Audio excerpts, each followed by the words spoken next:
ሰላም ሰላም ሜዳዎች ቤተሰቦች እንደምን ቆይታችኋል? ከረጅም ጊዜ በኋላ መመለስ ችለናል። ከዚህ በኋላ ግን ከዚህ ቀደም በምናደርገው ነገር ታገኙናላችሁ። የአፍላ ፍቅር ኮሜንቶችን፣ የተለያዩ ደግሞ ሀሳቦችን የምንነጋገር ሀሳብ የምንሰጥባቸው የምናነሳ ነው የሚሆነው። በዛሬው ዕለት ደግሞ አንድ ርዕስ ይዤላችሁ መጥቻለሁ። ይህ ርዕስ በደንብ ስመለከተው ምናልባት እንደው ሀሳብ መስጠት አለብኝ ብዬ ስላሰብኩ ነው የመጣሁት። እንደሚታወቀው እንግዲህ የአፍላ ፍቅር ተዋንያን የተመለከተ ነገር በአብዛኛው እናወራ ነበር። ነገር ግን ጉዳዩ ስራቸውን እንዳያጎድፍ በሚል በጎ ሀሳቦችን አቁመን በቻልነው መጠን ግን የሚያዝናኑ የሚያስተምሩ ነገሮች ላይ ብቻ ለማትኮር ሞክረን ነበር። ይሁንና ግን የምናነሳቸው ሀሳቦች ሰዎችን ምናልባት ሊጠቅሙ ይችላሉ፣ ሌሎችንም ሊያስተምሩ ይችላሉ በሚል ተመልሰን መጥተናል። በዛሬው ዕለት ደግሞ የቦቸራና የግምጃዬን ማለትም የሁለት ፍቅረኛ ማቾችን ጉዳይ የምናነሳ ነው የሚሆነው። እዚህ ጋር ያዙልኝ they are too little to be a title። ግን እዚህ ጋር የምናመጣው ሀሳብ ሌላውን እንዲያስተምር ሌላውን ደግሞ ከሚሄድበት የስህተት መንገድ ደግሞ ሊመልሰው ይችላል፣ ለእነሱም ደግሞ መልካም መረጃ ልንሰጥ እንችላለን በሚል የመጣ ነው። ወደ ቻናል አዲስ ከሆናችሁ ቻናሌን ሰብስክራይብ እያደረጋችሁ ቤተሰብ ሁኑ። ከዚህ በኋላ ደግሞ የተለያዩ አዝናኝ አስተማሪ ቪዲዮዎችን ወደ እናንተ ስለማደርስ ባደረጋችሁ ሰብስክሪፕሽን በፍጹም አትቆጩበትም። ላይክ እያደረጋችሁ ደግሞ ብታግዙኝ በፍጹም የማትጸጸቱበት ነው የሚሆነው። ቀጣይ በሚኖሩን ደቂቃዎች በፍጹም የሚባክኑ ደቂቃዎች አይኖሯችሁ፣ ትማሩባቸዋላችሁ፣ እንዲሁም ደግሞ እየተዝናናችሁ መረጃም ታገኛላችሁ። አብራችሁኝ እንድዘልቁ እየጠየቅኩ ከእናንተ ጋር መሆነው ዶች ነኝ ከዶች ኤችዲ። አብራችሁ ይዝለቁ። እንደዚህ አይነት ሴቶች ማለት ነው እግዚአብሔር ፈጣሪ ጨርሶ ይማራችሁ። ለምን አትሉ? እቺ ልጅ አሁን ማለት ነው ስደት ላይ ብዙ አመት ቆይታለች። ግን ማለት ነው እናት አባቷን ሰላም ሳትል ወንድሟን እህቷን ሰላም ሳትሉ እነዚህ ልጆች ናቸው ወንዶች ዱርዮች ናቸው ማለት ነው የተቀበላቱና እነዚያ ልጆች አሁን ነገ ሊያዋርዱሽ ይችላል። የት ገብቶሻል አይደለ? መጨረሻሽ ግን የእናት አባትሽ ቤት ነው። ምን አለበት እናት አባትሽን ሰላም ብትይ? መጀመሪያ ምን አለበት እናት አባትሽን ሰላም ብትይ? እነሱ ነው የሸኙሽ መጀመሪያ ማለት ነው። እነዚህ ሰዎች የተዋወቅሽው በነገራችን ላይ በሶሻል ሚዲያ ነው። ገብቶሻል አይደለ? የሶሻል ሚዲያ ነገር ደግሞ የትም አያዳርስም፣ በኋላ ውርደት ነው እና ማለት ነው መጨረሻሽ እንደ የሆነች ልጅ እንዳትሆን እንደ የሆነች ልጅ ዘማሪ ማለት ነው። እና እኔ ፈርቼልሻለሁ። እንደዚህ አይነት ሴቶች እኛን እያሳደባችሁኝ ነው። አታሳድቡን፣ በቃ አታሳድቡን። ነውረኞች ምን አይነት ናቸው? በመግቢያ ላይ ለማንሳት እንደሞከርኩት እንደሚታወቀው በአፍላ ፍቅር ስሙ ደግሞ ቦቸራ ብለን ነው የምናውቀው። ብዙም ሰው ደግሞ ቦቸራ በሚለው ስሙ ደግሞ ያውቀዋል። በዛ ስም ነው የምንገለገልበት። እሱ ደግሞ ግምጃ የምትባል ፍቅረኛ እንዳላችሁ እናውቃለን። ማህበራዊ ሚዲያ ላይም ደግሞ ተጽዕኖ እስከ መፍጠር ድረስ የደረሱና ብዙ ሰዎች ደግሞ የሚወዷቸው የሚያከብሯቸውና የሚያውቋቸውም ሰዎች ናቸው። እነዚህ ሰዎች ሰሞኑን የሚያደርጓቸው ነገሮች ትንሽ የሚረብሹ ናቸው የሚሉ ሰዎች አሉ። ሌላኛው ጎራ ደግሞ መብታቸው ነው፣ ፍቅረኛ ማቾች እስከሆኑ ድረስ የሚያደርጓቸው ነገሮች አያገቧችሁም የሚሉ ጉዳዮችንም ተመልክቻለሁ። ስለሷም ውበት ተነስቶ ብዙ ነገር እየተነገረም ተመልክቻለሁ። 7 ነው የምንጋባው። ምናልባት የግል ህይወታቸው የግል ነው ሊባል ይችላል። ይሁንና ግን ለእኛ ርዕስ ለመሆንም እጅጉን ትንሽ ናቸው። ይሁንና የምንወዳቸው የምናከብራቸው ልጆች በመሆናቸው ብቻ ሀሳብ አንስተን ሀሳብ ልንሰጥባቸው ነው። ከዚህ በኋላ የምናነሳው ሀሳብ በበጎነት እንድታዩት ልለምን እወዳለሁ። ልጆቹ ልጅ ናቸው ሊባል አይችልም። ነገሮችን ጠንቅቀው የሚያውቁ ናቸው። ምን መች እንዴት ማድረግ እንዳለባቸው የሚያውቁ ልጆች ናቸው። ከዚህ በኋላ ልጅነት የለም።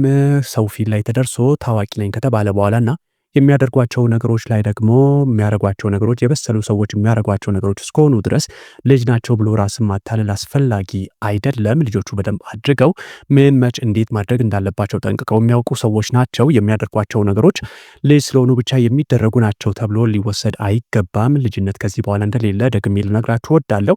የሚያነሷቸው ሀሳቦች አንድም ንቀት ከሆነ ከትምክህትና በማን አለብኝነት ነው የሚሆነው። አለም ደግሞ በሌላ ጉዳይ ስንመለከት ብዙ ጊዜ ሰዎች አንድ ነገር ስንናገር ወደ ሌላ ሽፋን ነው ለመሄድ የሚፈልጉት። በብሔርና በዘር እንዲሁም ደግሞ ሃይማኖት ውስጥ ደግሞ መወሸቅ ይፈልጋሉ። እንደዛ የሚለይ እንዲህ ስለሆንኩ ነው የሚሉ ሀሳቦችን ሲያሱ እመለከታለሁ። ይህ ነገር በፍጹም በዚህ ቪዲዮ እንዲነሳብኝ አልፈልግም። ይሁንና ግን ከሰሞኑ እንደምታውቁት አንድ ነገር ሲነሳ ነበር። ብዙ ሰዎችም ሲነጋገሩበትና ሀሳብ ሲሰጡበት ተመልክቻለሁ። ይህ ሀሳብ ምንድነው? ግምጃ የምትባለው ፍቅረኛ እንግዲህ ስደተኛ ነበረች፣ ከሀገር ውጭ ነበረች፣ ረጅም ዓመታትን ውጭ እንደነበረች ሰምተናል። ቦቸራን ብላ ፍቅሯን ፍለጋ መታለች የሚል ዜና እንግዲህ ተመልክታችኋል ብዬ አስባለሁ። እሷንም ዌልካም ለማለት እንዲሁ የሄዱባቸውን ፕሮግራሞች በዩቲዩብ ቻናሎቻቸውም ሲያጋሩ ተመልክቻለሁ። ከዚያም በኋላ ደግሞ ተቆራርጦ በወጡቱ ደግሞ ቲክቶክ ላይ ማየት ችያለሁ። እነሱም በላይቭ ስርጭቶቻቸው ላይ በብዛት ሲናገሩ ነበረ። ፍቅራቸው በልጦባቸው አንድ ላይ መሰብሰብን እንደመረጡ ሲናገሩ ነበር። በትናንትናው ዕለት ደግሞ ጎንደር እንደነበሩም እናውቃለን። ምናልባትም ዛሬም እዛ ሊሆኑ ይችላሉ። ቀሚስ ለመጀመሪያ ጊዜ ስትለብስ ነው እኔ በግል የተመለከትኩት። ቀሚስ ለብሳ አምሮባት የተመለከትኩት ግምጃዬን። እንዲሁም ደግሞ ቦቸራ ዘንጦ ከጎኗ ላይ ተመልክተነዋል። እጅግ በጣም ነው የሚያምሩት። እጅግም ደግሞ የሚያስቀኑም ካፕሎች ናቸው።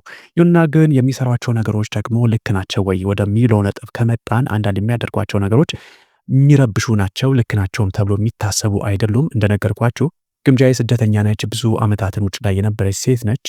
እቺ ሴት እንግዲህ ቤተሰቦቿ ጋር ሳትሄድ አዲስ አበባ ላይ መቀመጧ ብዙ ሰዎችን ደግሞ አስቆጥቷል። ምክንያቱም እናት ነች፣ አባት ነው፣ ወላጅ ነው፣ ደግሞ ፍቅረኛ ነው ሊባል ይችላል። ይሁንና ግን ትናንትና ያሳደጉንን ምናልባትም እዚያ ቦታ ላይ ለመድረሳችን ምክንያት ሆኑ ቤተሰቦችን ትተን ትናንት ወዳወቅናቸው ሰዎች መምጣታችን ልክ አይደለም ተብሎ ሊነሳ ይችላል። ይሁንና ግን ከነዛ ሰዎች ጋር ያለንን ግንኙነት ነው ወሳኙ ነገር ብላ ግምጃዬ እንደምታምን ከንግግሯ ላይ ተመልክቻለሁ። እነዚህ ልጆች ከማንም በላይ ሆነውልኛል። በፍቅር ደግሞ እንዴት አድርገው እንደሚንከባከቡኝ በቃላት ሊገልጽ በማልችል መንገድ ነው ትሪት የሚያደርጉኝ ስትል ነበረ።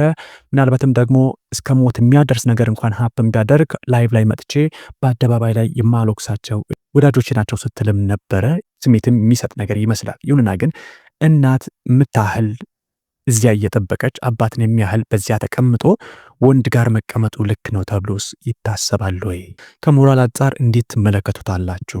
እናቷን ትታ ወላጆቿን ረስታ እንዴት አድጋ ወንድ ጋር ትቀመጣለች የሚለው እጅግ በጣም አስገራሚ ነው። ምናልባት እንዲህ ከመባሏ በላይ ደግሞ ያንን ነገር ዲፌንድ ያደረገችበት መንገድ እጅግ በጣም የሚረብሽና ትንሽ ትምክህትም ያለበት ይመስላል። ለምሳሌ አሁን ግምጃዬን ስንመለከት ሴት ልጅ ነች። ሴት ልጅ ደግሞ እንዴት አድጋ ወንድ ጋር መሄድ እንዳለባት ሀገሩ ባህል፣ ወግ፣ ስርዓት ያለው ነው። ወንድ እና ወይንም ፍቅረኛ የሚባለው ባሌ እያለች ነው በነገራችን ላይ የምታወራው። እኛንም ወደ ፍቅረኛ ዝቅ ያደረግነው እሷ ባሌ እያለ ነው የምትናገረው። እንዴት አድጋ ሴት ልጅ ወደ ባሏ እንደምትሄድ በእኛ ሀገር የምናውቀው ነው። የራሱ ስርዓት፣ ወግ፣ ባህል ያለው ነው። በአደባባይ ደግሞ አባትና እናት እገሌ ባሌ ነው ተብሎ የሚነገርበት ሀገር ላይ አይደለም ያለ ነው። እኛ ኢትዮጵያውያን ኢትዮጵያን ደግሞ የራሳችን ወግ ስርዓት ያለን ህዝቦች እንደመሆናችን ሴት እንዴት አድጋ ወደ ወንድ መሄድ እንዳለባት መች መሄድ እንዳለባት በደንብ አድርጎ የሚታወቅ ነው። የሽምግልና ወጉ ቢቀር እንኳን እናት እንደ እናትነቷ መከበር አለባት። ገንዘብ ስለተገኘ ዝናውም ስለመጣ አባትና እናት ከአባትና ከእናትነታቸው ዝቅ ሊሉ አይገባም። ትናንት ሳናደግ ምንም በሌለን ጊዜ ባዶ እጃችንን ያከበርናቸው ቤተሰቦች ዛሬ ላይ ገንዘብ ካገኘም በኋላ የሚያንሱ እና ከመሬት ላይ የሚጣሉን ሊሆን ይገባል ብዬ በግል አላምንም። እኔ ደግሞ ለቦቸራ ያለኝ አንድ መልእክት ነው። ዛሬ ላይ እናቷንና አባቷን ጥላ መጥታ አንተ ጋር ስለከተመች ብቻ አንተን ታፈቅራለች ማለት አይደለም። ዛሬ የወለደቻት እናቷን የማታከብር ለአባቷ ደግሞ ዝቅ የማትል ዛሬ ላይ እናቷን የማታከብር አባቷን ደግሞ ረስታ ከአንተ ጋር የሆነች ሴት ነገ ደግሞ ተሰብስበ እናትህ ጋር አባትህ ጋር ስታገናኛት እናትና አባትን ታከብራለች የሚለው ነገር ዘበት ነው የሚሆነው።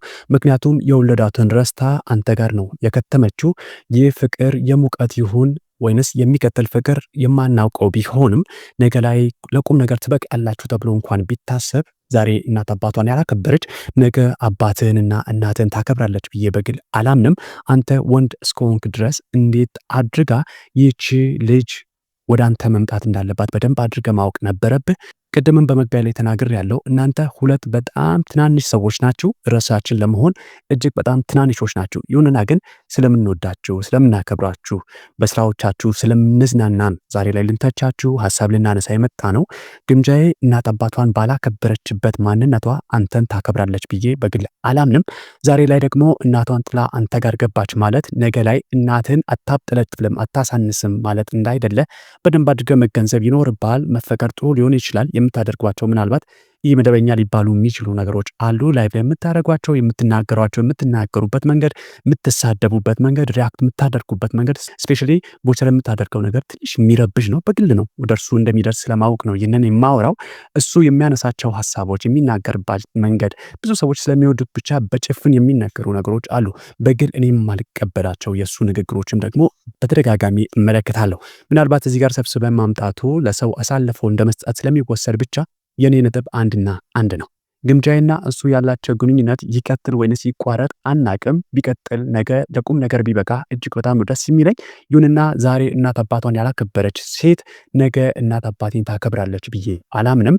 ዛሬ ለእናቷ ለአባቷ ቦታ አልሰጠችና እነርሱን ትታ እኔ ጋር የመጣች ነገ እናት አባቴን አክብራ ከኔ ጋር በሰላም ትኖራለች ብዬ አላምንም።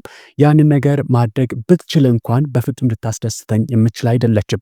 ምክንያቱም አስቀድማ እናት አባቷን ማክበር ይኖርባታል። እናቷን ያኔ ምንም በሌለ ጊዜ አንቺ አጠገብ የነበሩ እናት አባቶችሽን ትተሽ ወንድ ጋር መጣሽ ማለት አፍቃሪ ነሽ ማለት አይደለም። አፍቃሪነት ይህ ነው ብዬ በግል አላምንም። እናት አባቴን ሳላከብር ከዚያ ደግሞ የክብር ስሜት የሚያስወጣኝ ማንኛውም ስሜት ቢኖር ያ ልክ ነው ብዬ አላምንም። እናት አባቴን ሁሌም ቫልዩ ማድረግ ይኖርብኛል። እውነት ነው፣ ሰው እናት አባቱን ይተዋል፣ ከባሉም ከሚስቱም ጋር ሊጣመር ይችላል። ይህ ምንም ስህተት የለውም። ተጣምሩ፣ ምንም ጥያቄ የለውም። እጅግ በጣም ነው የምታምሩት። ይሁንና ግን ያንን ደግሞ ትክክለኛ በሆነ መንገድ ብታደርጉት እጅግ በጣም ነው ደስ የሚለን። ከዚያ መንገድ ደግሞ ብትወጡ እጅግ በጣም ጥሩ ነው። ሌላኛው ደግሞ ከነሱ ጋር በተያያዘ የሚነሳው ሀሳብ ምናልባት ስለ ውበታቸው ጉዳይ ተነስቷል መሰለኝ። ይሁንና ግን ሁለት ሰዎች ከተዋደዱ አንዳቸው ሌላቸውን ከፈለጉ ሌላው ሰው ምንም አያገባውም።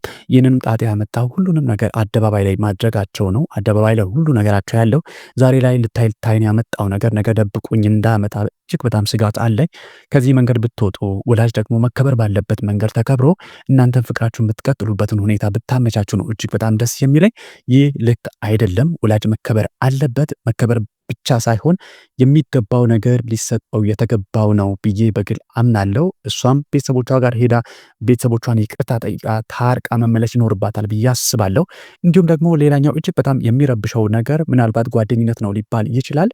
በአፍላ ፍቅር ውስጥ ያሉ ሁሉም ወንዶች እኔ ከሴት ጋር ከአንዷም ሴት ጋር ስትታይ አላየሁትም። ሁሉንም ወንዶች ጋር ነው ስትሆን የማየው። ሁሉም ላይ ደግሞ ስትንጠለጠላ ያለው እንዴት አይነት አካሄድ እንደሆነ እኔ ብዙም አይገባኝም። ምናልባት ለቃላት አጠቃቀም ይቅርታ መጠየቅ ካለብኝ አላውቅም። ይሁንና ግን ይሄ ኖርማል ነው ብዬ አላምንም። ማንኛውም ጓደኛ የራሱ ገደብ ይኖረዋል። ትናንትና እሱን ስታው ጓደኞቹንም ደግሞ ልታውቅ ትችላለች። ይሁንና ግን ጓደኞች ሊሰጧቸው የሚገባው ቦታ አለ፣ እሱ ደግሞ እንደ ፍቅረኛ ሊሰጠው የሚገባው ቦታ አለ። እነዚህን ሁለት ነገሮች ከቀላቀልን ልክ አይመጣምና ታረም ይኖርበታል ብዬ አስባለሁ። ዛሬ ላይ ይህንን ነገር ለመናገር የመጣውበት ዋነኛው ምክንያት ቤተሰባዊ የሆነን ጉዳይ አቅልሎ ምናልባት ዲፌንሲቭ ሆና ተመልክቻታለሁ። ራሷን ስትከላከል አይ እንዲህ አይደለም ብላ ስታብራራም ተመልክቻለሁ። ትንሽ ደስ የማይል ነገር ነው። ወላጆች መከበር አለባቸው፣ የሚገባቸውን ክብር ሊሰጣቸው ይገባል። እኔ በግሌ ለግምጃዬ መልእክት አለኝ። አንድ ሴት በህይወቴ ብትመጣ ይህቺ ሴት ደግሞ ለወላጆቿ ቦታ ባትሰጥ ብትንቃቸውም እነሱን ቼክ ሳታደርግ እኔ ግን እንዳከብራቸውና ዝቅ እንድልላቸው ከጠበቀች እጅግ በጣም ትሳሳታለች። ዛሬ አንቺ ያላከበርሻቸውን ቤተሰቦች፣ ዛሬ አንቺ የናቅሻቸውን ቤተሰቦች ነገ ቦቸራ ያከብራል ማለት አይደለም። ክብር አትጠብቂ። ምክንያቱም ቀድመሽ አንቺ ነሽ ያሳነስሻቸው። ያስናቅሻቸውም አንቺ በመሆንሽ ነገር ላይ ቦቸራ የአንቺን ቤተሰቦች እንዲያከብር እንዳትጠብቂ። በዛው መጠን ደግሞ አንቺን የሱን ቤተሰቦች ታከብሪያለሽ ብዬ አላስብም። ምክንያቱም የገዛ ቤተሰቦችሽን ያላከበርሽ ነገ የሱን ቤተሰቦች ታከብሪያለሽ ብዬ አላስብም። ብቻ ቤተሰቦችሽን አክብረሽ አስከብሪ። ያንን ካደረግሽ በኋላ ወንዱም ሌላውም ነገር ይመጣል ብዬ አስባለሁ። እንደምትሰሚኝ ተስፋ አደርጋለሁ። ወደ ሌሎች ቤተሰቦች አብራችሁን ስለዘለቃችሁ አመሰግናለሁ። በሌላ ቀን በሌላ ቪዲዮ እስክንመጣ ድረስ ለቻናል አዲስ ከሆናችሁ ቻናል ሰብስክራይብ ማድረግ አትርሱ። ይህንን ቪዲዮ ደግሞ ላይክ አድርጉ። ሼር ማድረግ ባትዘነጉ ደስ ይለኛል። ወዳችኋለሁ። ባይ ባይ።